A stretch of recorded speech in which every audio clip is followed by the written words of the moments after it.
1200 kilo கல்லு ஒரு தனிய மனுஷன் தூக்கினான். என்னடா வளர்றானே தோணுதா? Yes, 1200 kilo. நம்ப முடியல, நம்பித்தான் ஆகணும். ஏன்னா அதுதான் உண்மை. யார் அவன் அவ்வளவு பெரிய பயில்வானான்னு கேட்கிற அந்த வார்த்தையில இருக்க அந்த பயில்வான் அவர் தான், காமா பயில்வான். அந்த 1200 கிலோ கல்ல தூக்குற அந்த மனுஷன் தான் வாழ்நாள 10,000க்கும் மேற்பட்ட மல்யுத்த போட்டிகள்ல சண்டை போட்டிருக்காரு. ஒரு போட்டியில கூட தோத்ததுல. ப்ரூஸ் லீக்கே இன்ஸ்பிரேஷனா இருந்தவர். இப்ப வர படத்துலதான் இந்த விஜய்க்கும் அஜித்க்கும் ரெஃபரன்ஸ் மாதிரி இல்லாம காமா பயில்வான் தெரியுமாடா, அவரோட ஒரே சிஷியர் சோம பயில்வான்டா நான் பாக்யராஜ் இன்டர் போயினாலேவா படத்துல அந்த மாமனிதருக்கு ஒரு ரெஃபரன்ஸ் வச்சாரு. இதுல ரொம்ப முக்கியமான விஷயம் என்னன்னு பாத்தீங்கன்னா, அவர் ஒரு இந்தியர். நம்மள எத்தனை பேரு ஒரு 60 கிலோ, சரி 60 கிலோ வேணா விடுங்க, ஒரு 40 கிலோ முட்டைய தனியா தூக்க முடியும். அப்படியே தூக்குனாலும் 40 கிலோ எங்க, 1200 கிலோ எங்க? உலக அளவுல இப்படி ரெக்கார்டை நம்மளால யோசிச்சு பார்க்க முடியுமா? இப்ப ஏற்பட்ட மனிதர்கள் வாழ்ந்த நாடு நம்ம இந்தியா. ஆனா இப்போ ஒரு தண்ணி கேன் தூக்கி வைக்க துணை கால் கூப்பிடுறோம். Legacy got over. சோப்ராங்கி இந்தியர்களின் சரித்திரமா நம்ம என்ன கேட்டா ஆமான்னு தான் சொல்லுவேன். ஒலிம்பிக்ஸ்ல கோல்டு மெடல் இல்ல, ஃபுட்பால் விளையாட இல்ல டீம் இல்ல, hockey is national game of India விளையாட ஆளே இல்ல, ஸ்பிரிண்டோட வலுவான கால் இல்ல, இப்படி எதுவுமே இல்ல.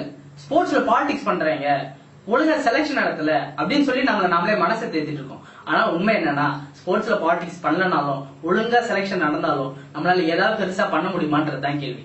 இங்க ஜெயிக்கணுங்கிற வெறி மட்டும் தான் இருக்கு. அது இன்னும் கொஞ்ச நாள் பிளே ஸ்டேஷன்ல 729 629 முடிஞ்சு போறோம். அதுக்கப்புறம் இந்த ஒட்டுமொத்த உலகத்துக்கு முன்னாடி 200 கோடி மண்புழுவா வாழ்ந்துட்டு இருப்போம். ஏன் நம்ம எப்படி ஆனோம்? இதுல இருந்து வெளில வர்றது எப்படி? மறுபடியும் வலிமையான இந்தியர்களா வர்றது எப்படி? சொல்றேன். செக்குல ஆட்டுற நல்லெண்ணெய் கொழுப்புன்னு அவனை சொன்னானா, ஃபார்ச்சூன்ல செஞ்சதுன்னு போண்டாவா மாத்தி தின்னானா, அப்புறம் ஹார்ட் அட்டாக் வந்து சாக மாட்டான். ஏதோ சன்ஃபிளவர் ஆயிலாம், உண்மையான தூய்மையான 1 லிட்டர் சன்ஃபிளவர் ஆயில் தயாரிக்கணும்னா எவ்வளவு சன்ஃபிளவர் வேணும்னு என்னைக்காச்சும் யோசிச்சு பாத்துக்கோமா? சரி, 1 லிட்டருக்கே எவ்வளவுனா டெய்லி எவ்வளவு ஆயிரம் குடும்பங்கள்ல எவ்வளவு கோடி லிட்டர் யூஸ் பண்ணிருக்காங்க. அவ்வளவுக்கு என் கணக்குப்படி பாத்தீங்கன்னா செவ்வாய்கிரகத்துல பூரா சூரியகாந்தி சாகுபடி பண்ணா கூட பத்தாது. பின்ன என்னத்தான் யூஸ் பண்றான்னு கேக்குறீங்களா? Processed liquid. சரி வான விடுங்க, அப்புறம் நான் கெமிஸ்ட்ரி தான் போனா நீங்க மண்ணை சாதி வீடியோ பார்க்க போறீங்க. தயவு செய்து எள்ளு, கடலை, தேங்காய் இதெல்லாம் மில்ல வாங்கி கொடுத்து ஆட்டி பயன்படுத்துங்க. அப்படின்னா ஏற்கனவே ஆட்டி விற்கிற மில்ல வாங்கி பயன்படுத்துங்க. நமக்காக இல்லைனாலும் நம்மளோட சந்ததியினருக்காக. மொரோவர் இப்ப கிடைக்கிற எள்ளு, கடலை, அரிசி எல்லாமே ஃபர்டிலைசர்ல உருவாக்குறது, ஹைபிரிட். இந்தியாவில மறுபடியும் இயற்கை விவசாயம் துளிர்க்கணும்னா குறைஞ்சது 40-50 வருஷமாவது ஆகும். சோ அதுக்கு முதல் படியா நீங்க டிவில ஆட்ல பாக்குறது இதையும் நம்பாதீங்க. ஆட்ல வரதெல்லாம் டிவியோட போட்டோம், வீட்டுக்கு வாங்கிட்டு வராதீங்க. அடுத்தது பனை வெள்ளம். இங்க பனை மரங்கள்லாம் அழிஞ்சிட்டே வருது, ஏன்னு யோசிச்சுமா? இந்த சங்கர் படத்துல வர மாதிரி நாட்டை காப்பாற்றணும்னு அவசியம் இல்லை, பனை மரங்களை காப்பாத்தினாலே போதும். இப்ப இருக்க காலகட்டத்துல இந்த கருப்பட்டி, பனை வெள்ளம் இதெல்லாம் மியூசியத்துல தான் பார்க்க முடியும் போல. ஆனா வருஷம் சுகர் பேஷன்ஸ் மட்டும் கூட்டிகிட்டே போறோம். இந்த 2ஆம் பக்கத்தையும் 8ஆம் பக்கத்தையும் சம்மந்தப்படுத்த மாதிரி இது ரெண்டுத்தையும் சேர்த்து சம்மந்தப்படுத்திக்கங்க. 1980s எல்லாம் நம்ம இப்ப வீட்டுல யூஸ் பண்ற ஜீனிய பெரிய பெரிய ஸ்டார்அப்ல தான் யூஸ் பண்ணுவாங்களாம். ஆனா இப்போ எல்லா வீட்லயும் அந்த கர்மம் தான். 100 வருடங்களுக்கு முன்னாடி இந்தியாவில சுகர் பேஷன்ஸே இல்ல. சோ இந்த வீடியோ பாக்குற நீங்க தயவு செய்து ஜீனி என்கிற சீம சர்க்கரை கொண்டு போய் குப்பையில போட்டுங்க. நாட்டு வெல்லம் பயன்படுத்துங்க, நாட்டு சர்க்கரை பயன்படுத்துங்க. விஷத்தை கூட குடிங்க, ஆனா அந்த ஜீனியை மட்டும் சாப்பிடாதீங்க. அடுத்தது சாஃப்ட் ட்ரிங்க். இந்தியாவில ஏற்படுற கிட்னி கல்லு, வயல் சம்பந்தப்பட்ட பிரச்சனை இது எல்லாத்துக்கும் காரணம் அந்த இளவு தான். அதை குடிக்கிறதுக்கு பதிலா மாட்டுமோ, சரி வேணாம் விடுங்க. உண்மையா அதுல கூட ஏதாவது ஒரு நல்ல விஷயம் இருக்கும். எனக்கு மட்டும் ஒரு பவர்ஃபுல் பாம் கிடைச்சுன்னு வைங்களேன், இந்த கோக்கு, பெப்சி இதெல்லாம் தயாரிக்கிற நிறுவனத்தை வெடி வச்சுட்டு காலம் ஃபுல்லா ஜெயில கழித்தீங்க நாரடி. பவுண்டை குடிக்கலாம்ப்பா, உடம்புக்கு நல்லது அப்படின்னு சொல்றது லைட்டா காதல விழுது. குடிங்க, சந்தோஷமா குடிங்க. அப்படியே உங்க இடுப்பு ஓரமா தூக்கி சதையை லைட்டா தொட்டு பாத்துக்குங்க. எல்லாம் கன்றாவி அதே சாக்கடை தான். போதைக்கு கல்லு குடிச்சு தாகத்துக்கு இளநீர் குடிச்சிருந்த தமிழ இன்னைக்கு 7-அப்பையும் டே நைட்டும் மிக்ஸ் பண்ணி பால் டயர் குடிச்சிட்டு இருக்கான் கட்டிங்கிற பேர்ல. பூமி தாய் மனிதனுக்கு சுரந்து கொடுக்கும் பாலுக்கு பேர் தான் கல்லுன்னு எழுத்தாளர் சாருணி விதித்தா சொன்னது ஞாபகத்துக்கு வருது. ஆனா இப்போ கல்லு இதுக்கு பின்னாடி பிசினஸ் மேன் இருக்கா, அரசியல்வாதி இருக்கான், பொலிட்டீஷியன் இருக்கான் அப்படின்னு நம்ம பேசிருக்கல 10 பைசா கூட பிரயோஜனம் இல்லை. கண்ட்ராக்ட் எந்த நாயும் இருந்துட்டு போறான். ஆனா நாம மாறிட்டா அவ எல்லாத்தையும் கொண்டு போய் குப்பையில தானே குட்டி ஆகணும். சரி ரொம்ப பேசிட்டேன், டயர்டா இருக்கு. என்னைக்கு இப்ப நான் எங்க போவேன்? பரவாயில்ல, நான் 2-3 டம்ளர் தண்ணி குடிச்சு என் தாகத்தை தீர்த்துக்கிறேன். ஏன்னா எனக்கு என்ன விட என் வருங்கால சந்ததியினர் தான் முக்கியம். உங்களுக்கு எப்படி?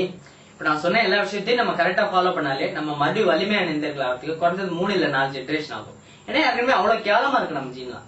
உங்க பையனா பொண்ணா இனிமே லேஸ் பாக்கெட் வேணும்னு ஆரம்பிச்சா காலமிலே ரெங்க வைங்க.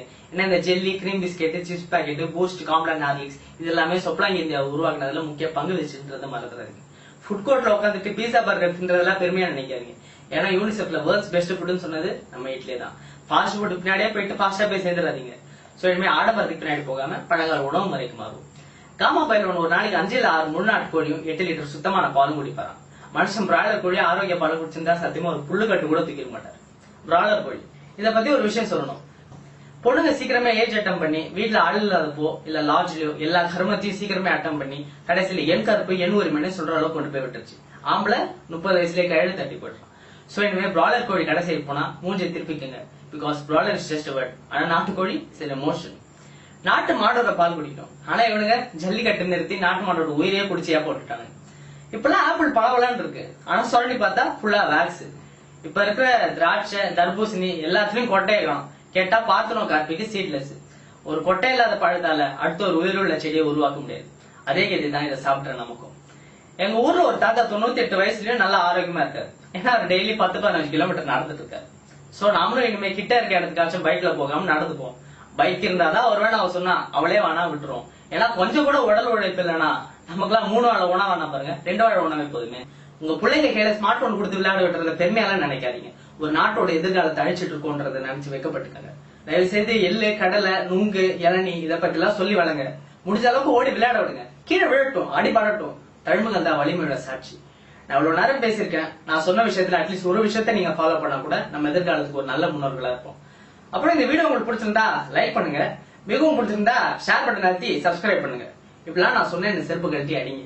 ஏன்னா உங்க லைக், கமெண்ட், ஷேர், சப்ஸ்கிரைப் எதுவுமே நம்மள வலிமையான இந்தியா ஆக்க போறது இல்லை. ஆனா பழங்கால உணவு முறை கண்டிப்பா மாத்தும். அடுத்த ஒரு நல்ல விஷயத்துக்காக சந்திப்போம். நன்றி.